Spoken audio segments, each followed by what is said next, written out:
হয়নি মায়ের রান্না এখনো? না রে বাবা, একটুখানি বাকি আছে। কি বানাচ্ছ এখন? খিদে পেয়েছে? হ্যাঁ, খিদে পেয়ে গেছে। এই তো সব হয়ে গেছে, একটু বড়া ভাজবো। কুমড়ো ফুলের বড়া হবে? হ্যাঁ, বাহ, দেখাও তাহলে কিভাবে বানাচ্ছ। এই যে দেখাচ্ছি। এটা পরিমাণ মতো বেসন দেব,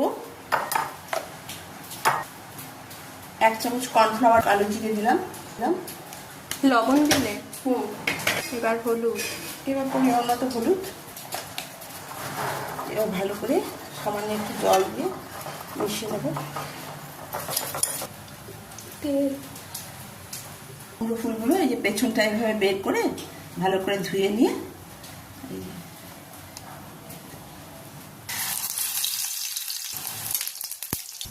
গরম গরম ভেজে নিয়ে ডালের সাথে দারুণ খেতে লাগবে।